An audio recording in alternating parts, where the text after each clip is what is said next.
Good afternoon. Let's get ourselves situated.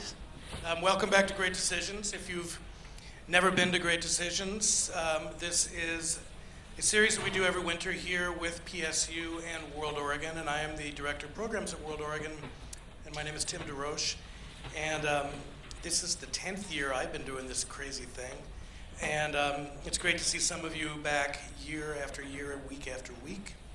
It's a great series this year.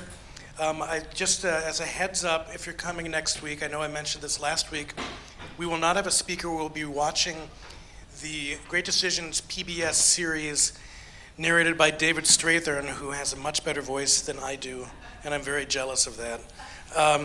And then we'll do some back and forth Q&A with that. So we've developed some great questions.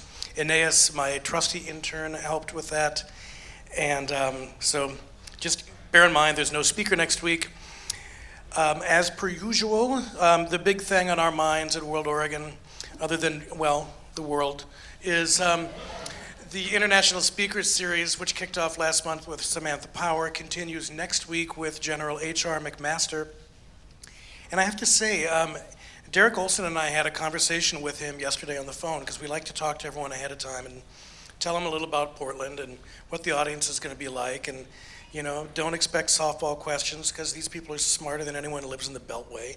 And he was great. He was so fantastic. I actually think he might be the ringer this year, and I think he's going to give a great conversation.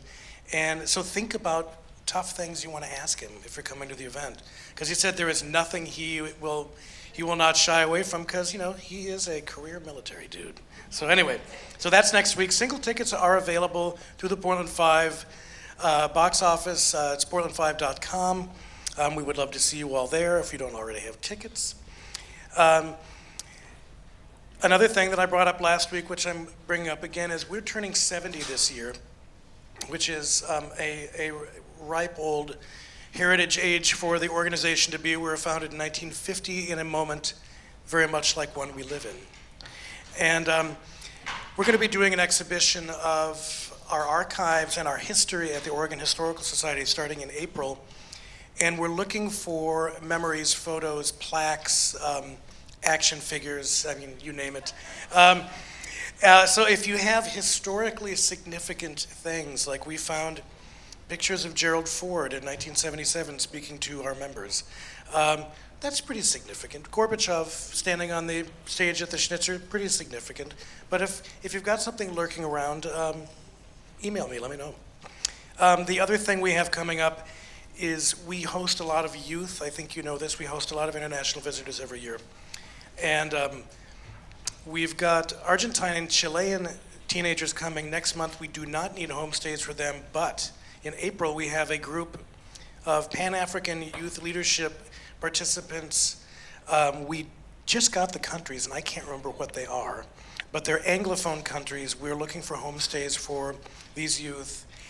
And having seen these kids over the years come through, they will blow your mind, and they will actually re-inspire you in the future. So many of these kids are coming out of countries that have been racked by years of conflict, the legacy of post-colonialism, corruption, but they come here full of hope, and they come here to create change in their communities when they go home. So they're coming up with water projects and literacy projects, and they're not waiting for permission to go out and make the world better. So if you want somebody to inspire you, take a kid into your house. worldoregon.org is where you can find that information.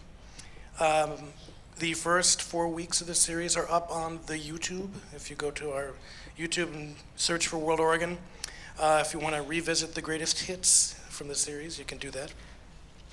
And as I say each week, we are streaming live, so if you shout your questions out, no one will hear you out in the ether.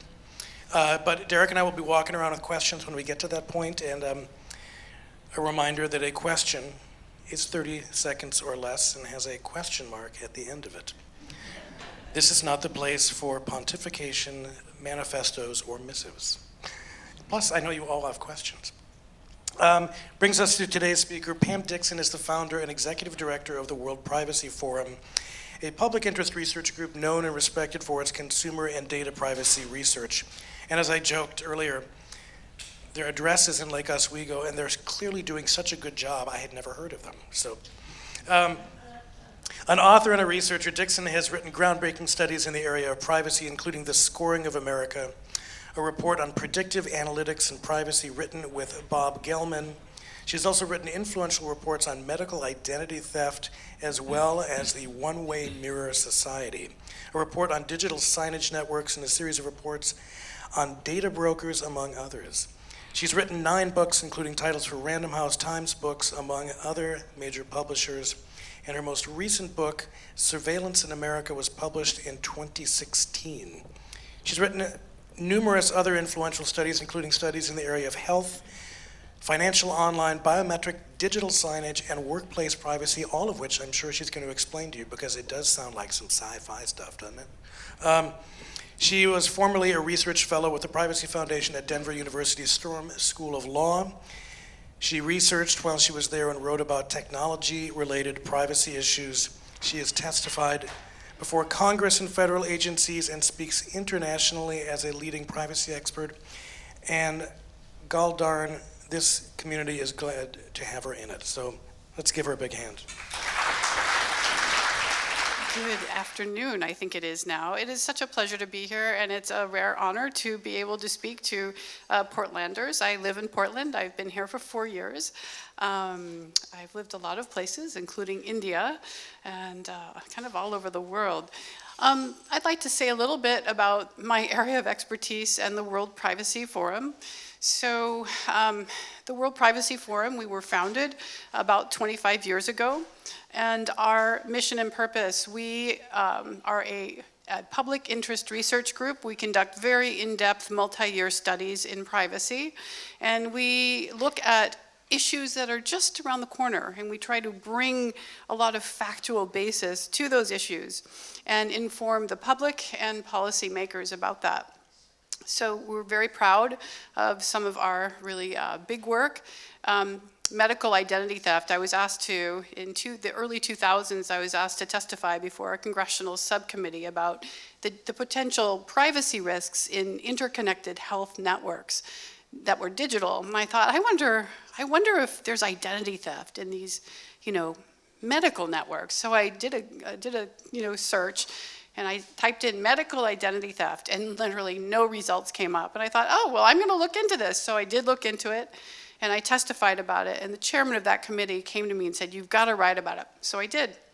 And that's the Medical Identity Theft Report, and it was the first time anyone had ever even talked about it.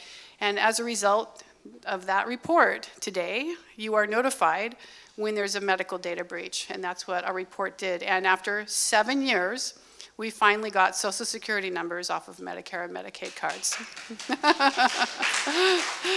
Yep.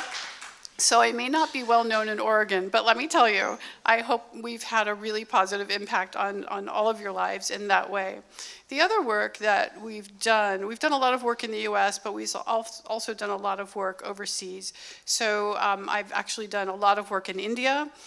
We spent several years researching their biometric identity card, which was mandatory at the time. So over 1 billion people with a B had this mandatory identity card. You had to have it to open a bank account. You had to have it to get paid. If you were going to get born, you had to have this card. It was horrible, and it was very repressive. People who needed health care could not get health care until they had the card. Oh, and by the way, we all know what happens when there is a mandatory identity scheme that doesn't have any protective legislation. So that card was also used to round up certain ethnic groups and to relocate them. There was a lot of problems. So we wrote a peer-reviewed study on all of our research that we did in country. We sent it to Nature Springer. It got peer-reviewed and published, and it was cited in the landmark privacy decision in India Supreme Court that overturned the most serious abuses of that. So now, Aadhaar is now voluntary. We're very proud of that work as well. We're also really proud of the work that we've done in machine learning and AI. I was on the AI expert group for the OECD in Paris. That is one of the Marshall Plan organizations that works on all the policy things. So this is a very technical little thing. The goal at the OECD was to come up with high-level principles about what to do about this stuff right here. What do you do about systems of artificial intelligence that are very complex, that may not be very transparent? So instead of getting into the super deep weeds, that is what this looks like. It's a very complex topic, but here's the most important thing I can tell you about this. There are a lot of transparency issues. There's also a lot of benefits. So we shouldn't just look at this technology and say, it's really complicated, let's make it go away. All of us, we may not realize it in our daily life, but artificial intelligence and something called machine learning is actually being used in all of our lives. What we need to make sure of is that it's being used in a really responsible way. So if you look down here, this is, data has gone into a process. There has been a response and a training and all sorts of lovely black box items. And at the very end of the process, you get a score. It analyzed the input data, the AI process, and it came out with 10% wolf and 90% dog. That's the analysis. This is a score. And if there is one thing that I can share with you today is that one of the most important things to think about when you're thinking about AI in your own life in very practical terms here is that AI usually involves a score or scoring of some sort. So the reason this is that if you think about big data, data that's so big, I mean, think about all the banks in the world and all the data they may have, or think about the governments at the federal level and all the data they can have. It's huge, huge amounts and volumes of data. If you want to do something with that information, you have to make a shorthand for it. I have a better idea. Think about, how many of you have a debit card right now? Okay.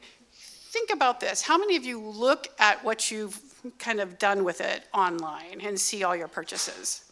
Okay, good. So when you look at that, just realize that machines can look at that too, and they can analyze that. That's big data. If you look at your purchases over a lifetime, that's really big data, and you can really score that, and you can develop a shorthand that really tells you something about the person. If someone scored what I purchased over the course of 10 years, you'd have a really good picture of me. So this is why scores are important. When I'm at cocktail parties or any event, people always ask me, Pam, what do you think is the most important thing to do to effectuate your privacy, to get some better privacy? Should I get off all social media?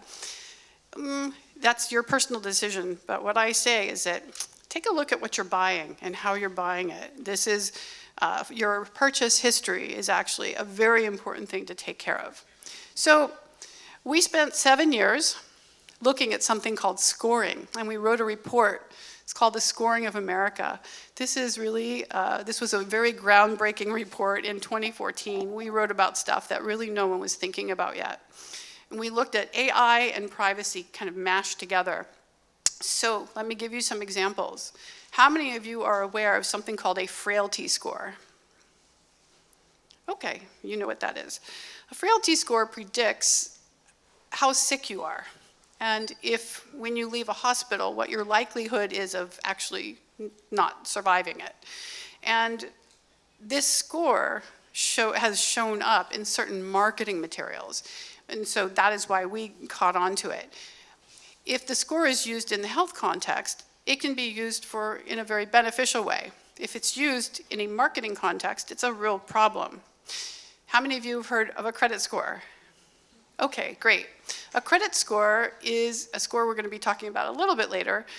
A credit score is regulated. There's a law in the US called the Fair Credit Reporting Act, and we have certain rights in relationship to that score. But there are literally thousands of scores. There's a loyalty score. There is a churn score to see if you're going to stick around a business. There is it's called an adversity score. This score is whether or not you are going to be a good risk for a college admissions office, or what kind of neighborhood you're from. In fact, there's even a neighborhood score to score like your neighborhood on how risky it is or dangerous it is, etc. There is literally a score for almost everything. And these scores are very valuable, but they're also very privacy sensitive. Let me give you a good example. We have a forthcoming report, and this is streaming, so this is not great, but that's all right. There is a company that is using the data of minors, and what they're doing with it is they're using that data to predict the actions of their parents and whether their parents are good to market to. Personally, I think we can do better than use the data of minors in this way. So that's one of the risks of AI and machine learning. Is it fair? Is this data sourcing ethical and responsible? We want to address these issues because AI isn't just happening here, it's happening around the world. And one of the things that I can also relay to you is that when you are in other countries, such as, for example, Dubai, in parts of Africa, in parts of India, even just all over, there is a different sensibility about AI. The developing and middle economic world looks at artificial intelligence and they see it as, hey, we didn't capture the kind of internet boom quite the way we could have, but you know what? This AI thing, we're smart, we have smart people. There's not a lot of cost involved with becoming an AI expert. You just have to have a lot of brain power and good training. So let's win this race. There's a lot of global competition in this. So let me pose a question to you.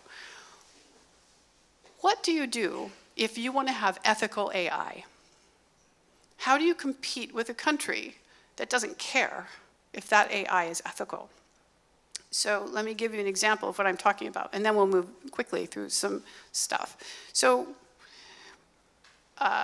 Zimbabwe. The government of Zimbabwe decided that they really did need a biometric identity system. They wanted to use it for voting. This is reasonable. So they created a deal with a biometric company, a face recognition company, where they would get the images of its citizens, and in return, Zimbabwe would get their card. Well, the citizens didn't have a choice in this. Is that ethical? So it depends what lens you're looking at. But this is the question I'm asking. Do we want to have constraints on how data is collected? Should it be ethically collected?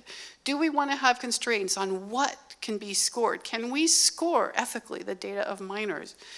When there's a score output, 10% wolf, or 10% dog, how can we use those scores? Because scores are like credit scores. They're just a number. Even though lots and lots of data has gone into that, it's just a number.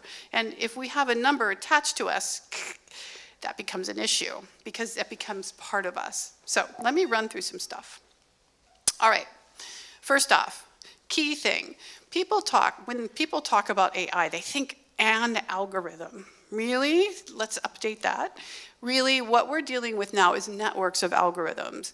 Typically, any individual score that a person may have, for example, there's a score called a consumer profitability score. That's how much money you might be worth to a retail institution. So when you walk in the door, if they know your score, you might get better treatment. And in fact, this is why some people wait longer when they call up on phones, and this is why some people get better service. So the score matters, but that score is not just a score. It's a network of scores. They all work together.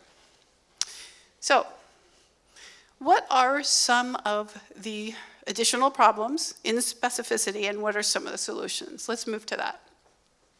So I want to talk about the US, but you can apply this also to other jurisdictions, and I'll weave that in. So if you think of this triangular blob as data, like all the information in the world about us, there is only a little small piece of that data that actually is regulated, that has some rules around it. Most of it is unregulated, and that has posed a problem. So In the law, in the US, there's a very clear, bright dividing line, and it's created by the Fair Credit Reporting Act, primarily in regards to scores. There's a credit score. It's the only real regulated score in the US. There's some other things around there, but the credit score is really the big granddaddy regulated score. And it just lives in this little area. Let's look at that really quickly. What happens if you kind of blur that line? So here's our original line. This is the world of great clarity. We only have one score, a credit score. We're only using regulated data. But what happens when we blur that? And all of us know that life gets very messy. All of a sudden, you get more scores. And they live over here, right over here. And there's no rules for them. Churn scores, loyalty scores, identity scores. Most of you have an identity score. Fraud score, other kind of risk score, risk of bankruptcy, et cetera, et cetera. So what do you do when the data has no rules? How can those scores be used in our lives? That's a big question. That's why we wrote that report. So I'm going to, in just a few moments, and I definitely have enough time for it, walk you through what I'm talking about. Now, this is a very specific in the weeds example, but it's going to show you what I'm talking about. Okay. Credit score is defined in the law. There's the definition. It's really kind of persnickety, but the point is it's defined. And there's more definitions up there, but let's see what it does. If you take the time to look at that definition and match it to the right that you get, you can only use the credit score with a permissible purpose. That means that there's limitations on how that score can be used. People cannot just pull your credit score and use it for any way that they want. It's not possible. If they do that, it's a huge, huge problem.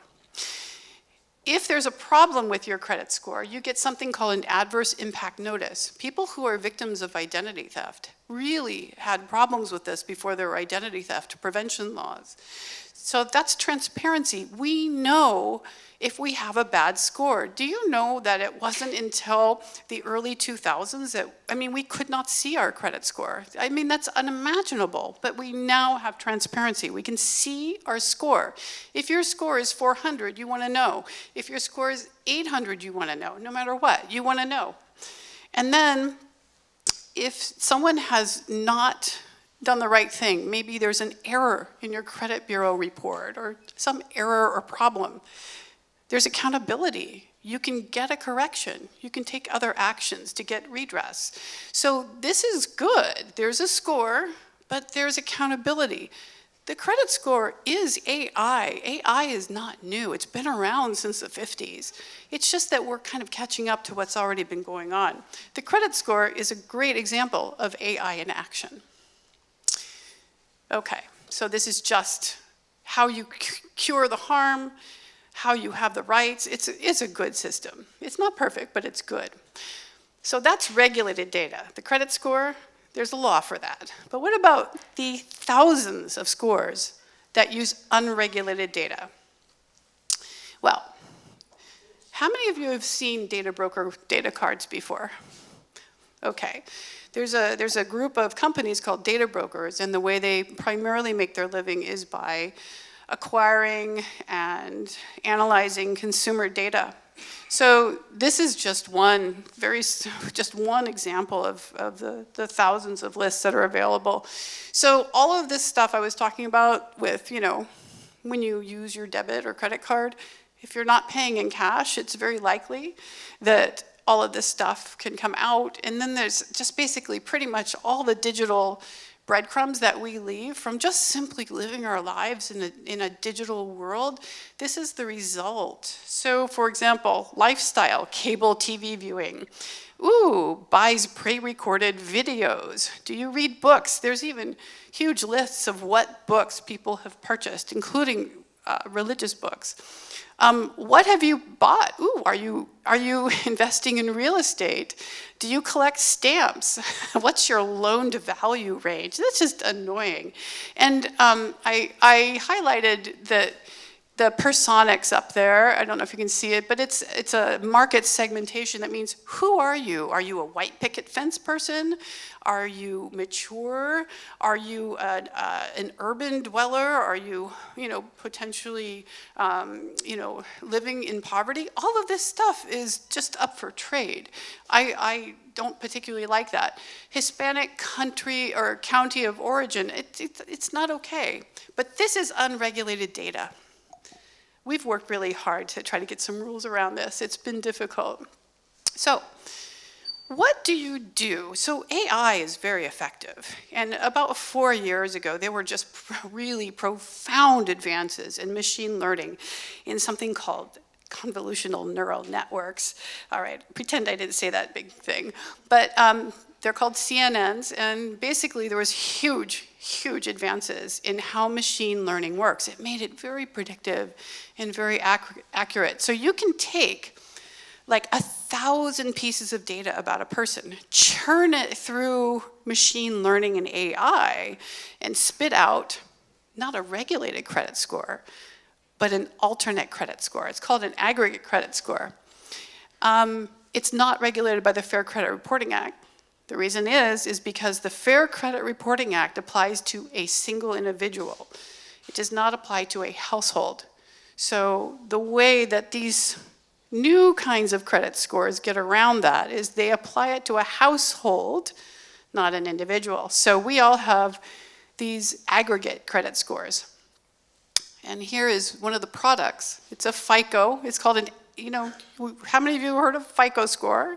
If you're going to buy a house or a car. Well, this is an aggregated FICO score. They can be as accurate. They use the 800 level. It's all the same, except it's not regulated. I've never been able to find or see my aggregated FICO score. And the reason I can't is because we don't have the same rights for the unregulated data. So this is really the problem in AI. We really need to find ways to see if there's something that is going to affect our lives, a score that's going to affect our lives, and see if there's rules around it. If there's not rules around it, how can we prevent the harms? So remember the transparency and different rights we had with the regular credit score, the regulated one? That disappears with the unregulated credit score. So I talked about the OECD principles. The OECD principles on AI were, after 2 years of very difficult and noisy conversations, they were published in 2019. They were ratified by the OECD countries, including the United States, and also the G20 ratified a version of them. And what this means is that the OECD principles have become soft law in the OECD countries. This is good. This was a very important first step. And these are the key principles, and I'm just going to summarize them. AI should benefit people and the planet by driving inclusive growth, sustainable development, and well-being. I agree with that. AI systems should be designed in a way that respects the rule of law, human rights, democratic values, and diversity. And they should include appropriate safeguards, for example, enabling human intervention where necessary to ensure a fair and just society. And it talks about transparency. There must be transparency and responsible disclosure around AI so that people can understand them and appropriately challenge them. And then AI systems must be secure and safe through the entire life cycle. And then organizations that are developing or operating AI should be accountable, and there should be accountability. And these are the key principles. Now, at this point in time, there's not really a lot of laws in regards to AI. And there's actually a lot of good reasons for that. It's a bit early, and I think there's justifiable hesitation to say, hey, just stop AI. Now, in Europe, there's a law called the General Data Protection Regulation, or GDPR, that restricts what they call automated processing, which is AI. And there's a little problem with that. It's really difficult for AI to take place, so you have to find a balance. We have to have fairness. We have to have the right thing, but we don't want to also lose sight of the fact that we need to let's put it this way. It's a really great idea for a democracy to be in the AI race and be leading. I don't know that it's a great idea to allow non-democratic jurisdictions to get ahead in this race. So these are some of the really key things that I think about a lot. I've left so much out. But I'm just going to say 3 quick things. AI results in scoring most of the time, and the score is really important. Number 2, AI needs to be responsible. And 3, there are principles which we can use to navigate this new world. And it's really up to us in our individual capacities and in our communities to develop further rules for how AI is impacting us at a more granular level. And I'm ready for questions, and I hope you have lots of them.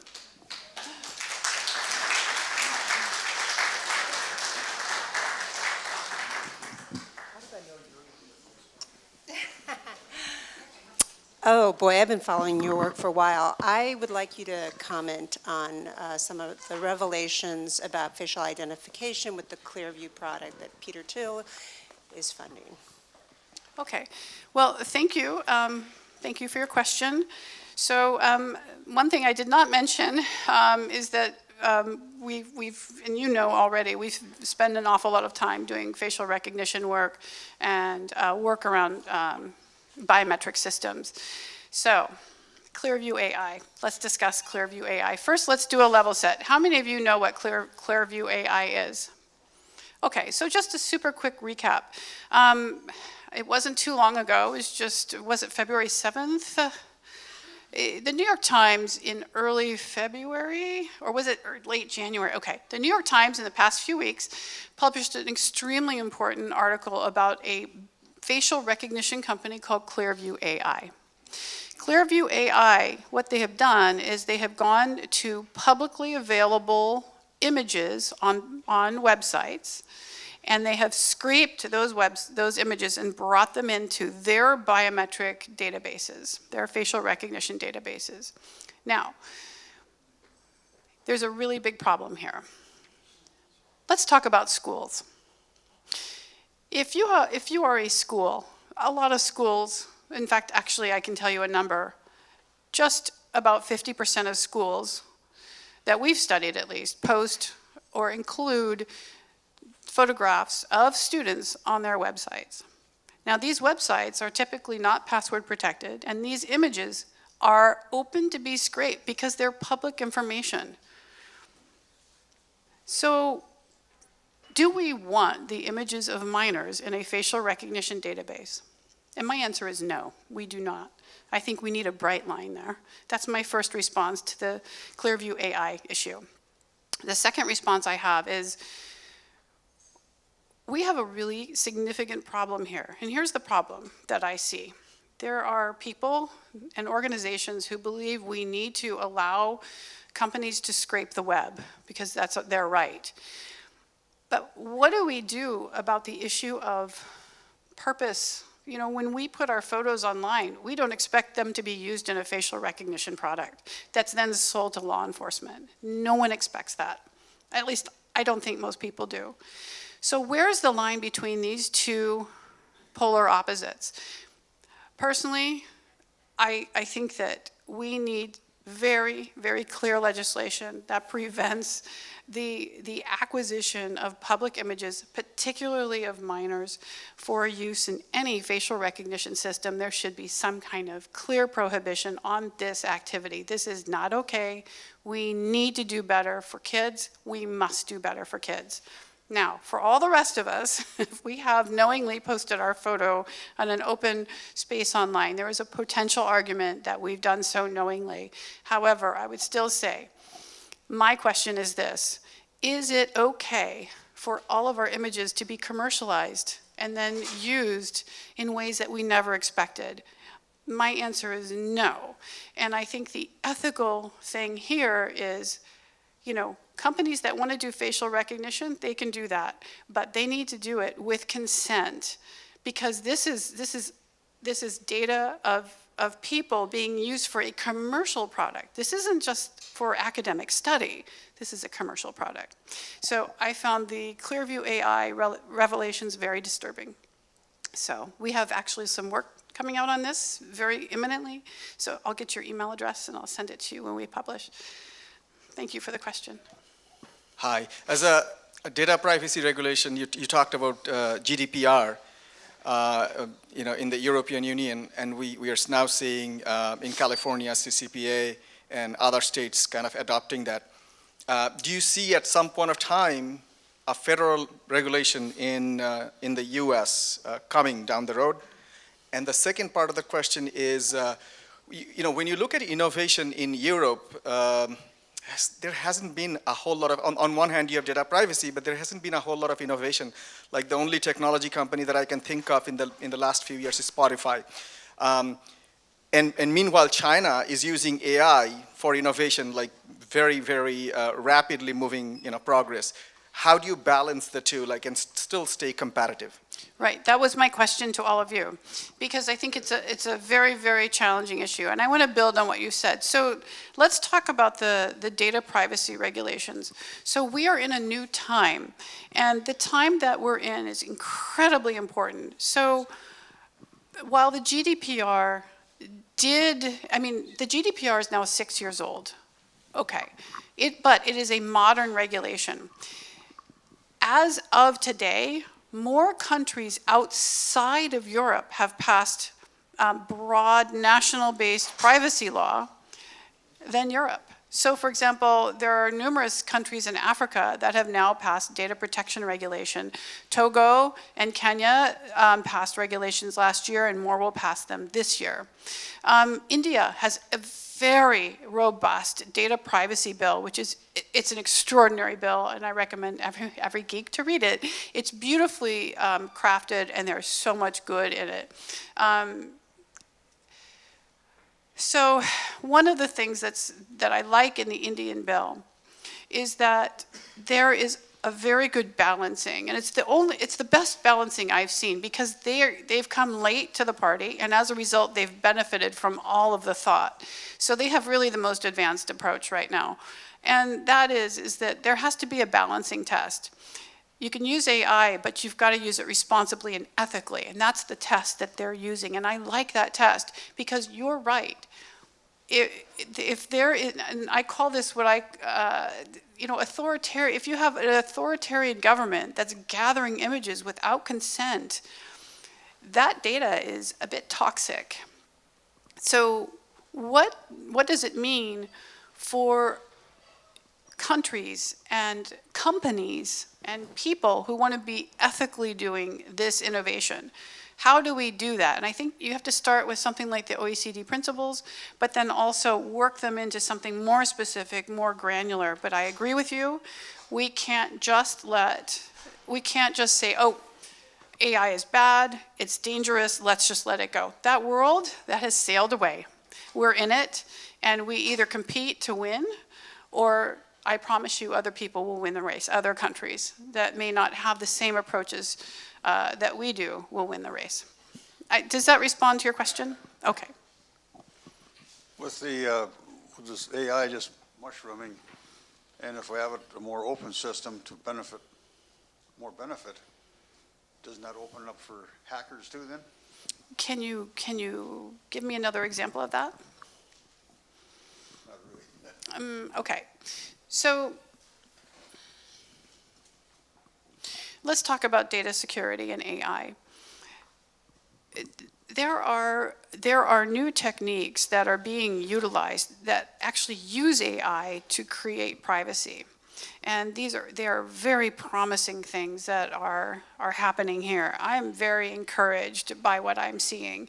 So it's kind of like warfare. It's like information warfare. I don't know if you ever heard about the Old Crows, but it's like an organization that it's information warfare.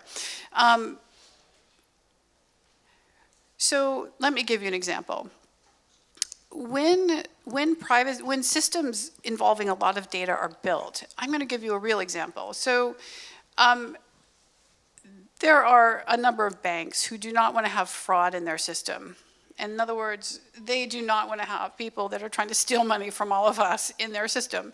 And one of the ways that they do this is that they want to compare notes with each other. In order to do that without giving up their intellectual property and valuable customer information, they use privacy protective techniques. It's called privacy by design. And there's a particular way that they use AI to inject kind of a little bit of an error rate into the data. It's called, you can call it noise. Instead of having a perfectly, clear symphony, they put some clashing trumpets in there. So you can't trust the data 100%. So people can use AI, use a privacy protective technique, and you don't have all the data exposed in the same way. And I know that's really complicated, so I'm going to try another way of explaining it. So here's a statement, and I think it's really true. Okay. Today, AI systems and a lot of companies working with AI think it's fine to use just raw data. In other words, data like you saw up there, that's identifiable to us, our name, our home address, our information, how many kids we have, how much money we have in the bank. That's raw data. That is becoming toxic. And privacy protective techniques using AI itself can actually really help with that. So all of a sudden you're not using raw data. So there's a technique called synthetic data, where you take data, you create an AI model, and then you use fake data to make all those predictions we've been talking about. That's much better than using, the original raw data. That way, if there's a data breach, which you were talking about, or a hack, they're just getting fake data. And if you've protected the AI model, they can't tie it back to you, or they're not supposed to be able to. So there's a lot of techniques coming forward that utilize AI to help with privacy in the area of AI and other areas. It's like measure, countermeasure, using the same toolbox.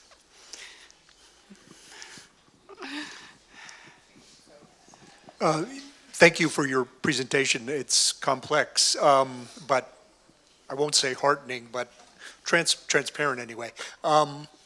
The guiding principles, at least in the article, some of the things you're alluding to seem to be the market and national security in terms of what's driving the development of AI and some concerns with privacy. I was wondering if we could draw on your medical privacy expertise to speak about concerns with private medical information, specifically genetic history, DNA, getting to insurance companies, particularly as we're looking forward to things like Medicare, Medicaid programs being cut back moving forward, given an aging demographic here. Yeah, so that's a great question, and thank you for asking it. So for reference, if you are on mobile or the web, we have a really great, and it's a free resource. It's called A Patient's Guide to HIPAA. And this is the only guide of its kind, and it's for a US audience. And we have a free ebook you can download, and it's mobile accessible, it's tablet accessible, and it has detailed answers that are very digestible about every health question you might want, including some of what you just asked. So, do you remember the regulated credit score and the unregulated credit score?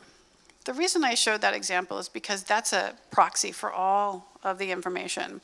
Health is a great example. So in the United States, our health data is regulated by, at the federal level, HIPAA. It's a healthcare privacy rule. And at the state level, there's usually additional protective laws. That would be kind of like the credit score. HIPAA would be like the Fair Credit Reporting Act. And the data that we're talking about here is that regulated data that we had under HIPAA, or under FCRA. I'm going to go back to it. Okay. So if you kind of wipe off the credit score here and want to talk about health records would be right here. That's regulated data.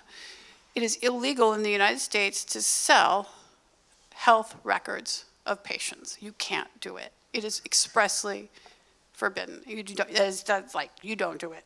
But if you de-identify the data to HIPAA standards, you can exchange it, but it should not be traceable back to you. Now, there's a whole different argument there. We're not going to go there.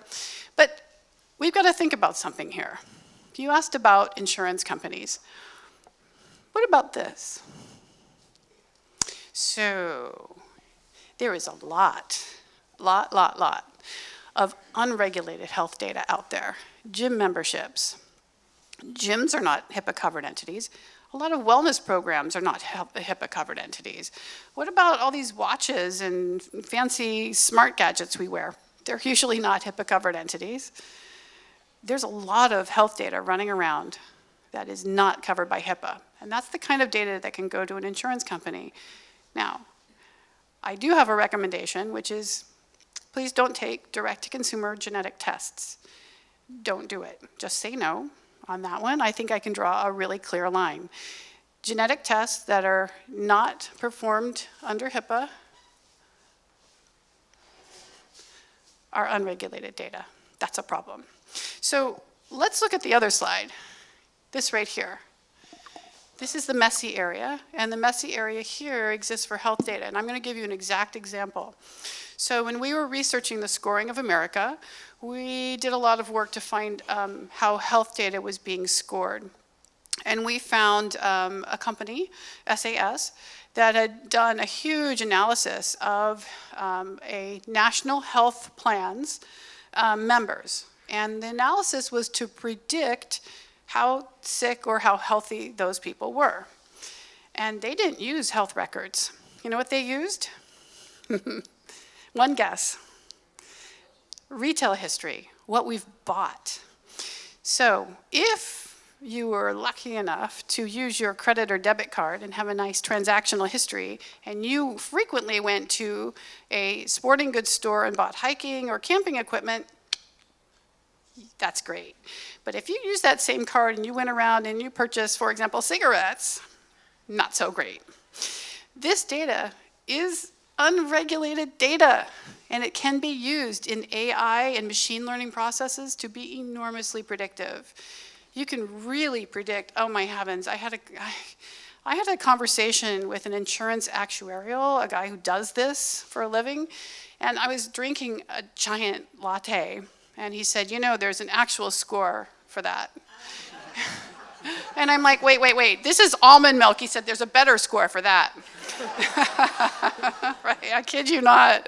So, I mean, every jot and tittle is scored. So I'm very concerned about genetic data, but I'm also concerned about this stuff. Because, you know, I have a tree in my backyard, and someone at some point tied like a wreath around it when it was really young, and now the tree is 20 years old, and that tree has, you know, you can still see that little piece of wire in there, but the tree has overgrown that wire. That's this. This data is overgrowing the regulation that initially protected the protected data, right?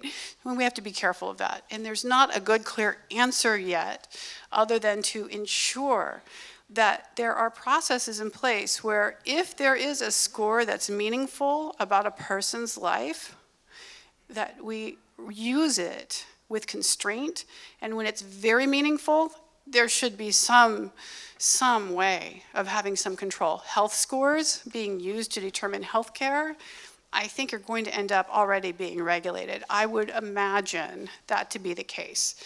I think we're in a very preliminary phase. But I'll give you a good example of this. If there is a score about a student, and this score determines whether or not they get accepted into the college of their choice, I think that's a very meaningful score. And I've actually testified about this. I do think that should be part of the Fair Credit Reporting Act. So we need to really be thinking about, okay, there's a lot of unregulated stuff. We need to have innovation, so there has to be that balance. But what is meaningful? Where do we draw the bright line? For me, the information of minor is a really bright line. And any score that could have a negative impact on someone's life or life choices or trajectory or et cetera, a meaningful choice. I think we need to look at that very, very carefully. Nice short answer to your question. Yes? So Facebook was recently put on the chopping block for allegedly trading private data with third parties, and then Twitter was also under scrutiny for banning political figures and other people under those political figures, essentially like followers. So how can we hold monopolies such as Facebook and Twitter accountable when they provide services that are so convenient that they're allowed to bypass antitrust laws? Okay, so I am not an attorney, and I am not a Section 230 expert. I am a data privacy expert and can tell you a lot about that piece. So I have to really stay on the ground where I have expertise. I'm going to go actually to Africa for you. I was in Mauritius, Africa in January to speak at a conference that the Data Protection Authority there was holding. She is an extraordinarily talented data protection authority, and I mean, she's just extraordinary, and I was really happy to be there. And something she said at that conference really stuck with me, and that's this. She was talking about Mauritius. And Mauritius, by the way, has a very progressive, very advanced, and far advanced of GDPR, data privacy law for their country. They kind of put a lot of other people to shame with their really great law. Here's what she said. She said, you know, in our country, we have a very advanced data protection law. But what do we do about big platforms that aren't, you know, headquartered in our jurisdiction, that have enormous power over what we're doing, even at the government level? And what she said, we're powerless compared to these platforms. And she was referring to social media platforms. So I think that gives you a view of, you know, how this works. It's not just in the US, it's across the world. And I had already mentioned India's data protection bill. In India's data protection bill, they did something very intriguing, and I like what they did. They required social media platforms to be held accountable as a social media fiduciary. Now, it would be very difficult for us to do that in the US for a number of reasons, but in India, it could work. And their entire point is, hey, there has to be responsibility. There has to be a balance, but there has to be responsibility. Now, right now, there is a significant debate in the United States about the question you just asked about. And the debate is, do we do nothing and allow free speech and innovation? Or do we curb some of this to protect people and protect some of the harms? And to say that there is trench warfare on this is an understatement of massive proportions. I was just on a call this morning in regards to this, and it's like a shooting match. People are not talking to each other. So I would say that the first thing we have to do is learn how to talk to each other about this and not make other people wrong, but figure out how they're right. And I think one of the proposals that we have in regards to solving some of the problems that you've mentioned, instead of thinking about Congress doing something, how about something like voluntary consensus standards? This is a multi-stakeholder process that is governed by due process. In other words, it's not self-regulation, which is not something we want, but there's requirements for behavior, there's requirements for consensus, there's requirements for non-dominance of any participant. All stakeholders get a seat at the table. I like this because when there's a privacy problem, when there's a data problem, there can be a test for the privacy and data of a system. And on top of that, the small guys get a seat with the big guys, and we all have to learn how to talk to each other. And because voluntary consensus guidelines require some form of consensus, it's not perfect consensus, but it's close, it's a high level of consensus, we have to find areas of agreement. That means nothing will be perfect, but I think in this way, we can start to solve problems. But I really don't believe we can solve problems while we're shooting at each other. I think that's just a baseline thing. I know it's not a perfect answer to your question, but it's because a perfect answer doesn't exist, and we're going to have to find a middle pathway that's a little bit messy. Yes? Oh, wait, Mike, here you go. Oh, I'm sorry. You next. My question is, if I go to a grocery store and pay cash, there's no way of anybody getting anything out of that. But suppose with that cash, I also have a card, a marketing card for that particular store, and that gives, as a result, it gives me discounts. Now the parent company will see that, I guess, and will they be able to use that and or sell that information to somebody else? You're correct. So here's what I tell people. Game the system. So, you know, as bad as this sounds, I've just done a lot of this work. So if you're going to go to a dollar store, pay cash and don't let anyone know and don't take discounts. Just don't. It turns out bad on the analysis. It's like a real flag. You don't want it. But every once in a while, go to a really nice, juicy, expensive department store that you would never be caught dead in and buy something with your credit card, because this shows up in your analysis of your consumer profitability score and makes you a little bit more golden. So game that system. Use your credit card where it counts. But yes, if you use a loyalty card, what you need to do actually, there are some people, some businesses that care about privacy. Let's make them compete for our business. Read their privacy policy, send them a query and say, hey, are you selling our data? You know, there's this particular vitamin I like to buy, and the company that sells it sells everyone on a data broker list. I actually looked up their data broker card. That's how I knew. So I called them up and I said, hey, I like your product. I'd like to buy it, but I really hate that you're selling my information. They're like, oh, you can opt out. So I did, and I still go to them. So see if you can opt out. Now, having said that, there ought to be a better way, right? Yeah.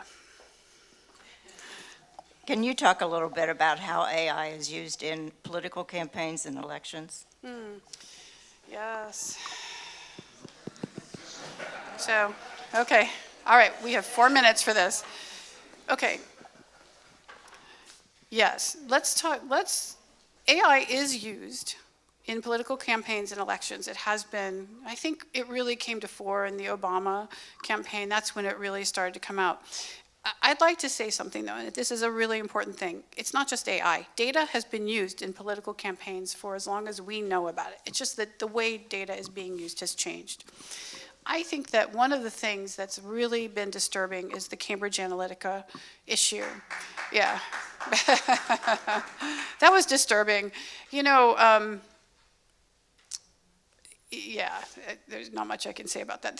We knew about that before it broke in the media, and we had done some work on that, and it was a very disturbing problem. If you look at the original documents, they're no longer online. But you know what? It is not okay when we have a relationship with a business, and that business takes our data and uses it in ways that they did not tell us about, nor did we expect. It's not okay. We need to have some expectations in our culture today that the data will be used in ways that we expect. There should be some general rules for businesses about how this information is used. We didn't have those, they're just period, end of discussion. In terms of political campaigns, the way AI plays a role is that it can predict what we're going to do. And all that stuff over there, that unregulated data, can be used to do that. Can't use a credit score to do that. You can't use a medical record, but there's so much data that we're swimming in, they can just grab it and analyze it. And have you ever seen some of the predictive data that campaigns use? Yeah, it's profoundly predictive. I mean, it's horrifying. I mean, you know my dream, here's my dream. We would have equity if we had that same information that predicted all of this stuff. I have a greyhound, and the greyhound we adopted from a Mexico racetrack. She's a rescue racer. You know what? There's a prediction for that. I'm sure that a political person somewhere could make a prediction based on just that alone. But when you add it to all the other stuff, wow, you can really make that prediction. We must protect our democracies. End of discussion. However we need to do it, we have to do that. Let's figure it out. And with that, we are out of time. Big hand. And as the commercial says, and now a word from our sponsor on privacy. Just a quick note I thought you'd find of interest, and it's reassuring I would hope, after hearing this, that when we launched our current website back in 2017, We worked with pro bono legal assistants to do an updated online privacy statement, which is in the footer of our website, and we actually sent out in our e-newsletter at the time, which was drafted by lawyers taking into account the California standard, which is the most, or at the time was the most rigorous one in the states. So things may have changed with that, but the information you give us is for our purposes. We do not sell it, we do not transfer it out. I just wanted to reassure that after all this scary stuff that came out. So that's it. And I wanted to say a couple things. Well, first of all, how many of you in this room can tell me every single time you have checked agree to a terms and conditions box? Think about that. Think about the permission we cede because you just want to get there quicker. I think it's an important thing to remember that democracy requires work, and that means reensuring that systems are in place. The other thing I wanted to mention to you was it's a favor. I'd like to ask a favor of you, which is, you may not know this, but your mother is not here. And if you could just pick up coffee cups around you, I would be so grateful. And we'll see you all next week. Thanks so much. That was great. Thank you. The one I realize you're going to get mobbed here, so I'll let you. I almost was going to ask a question building on a couple of those things.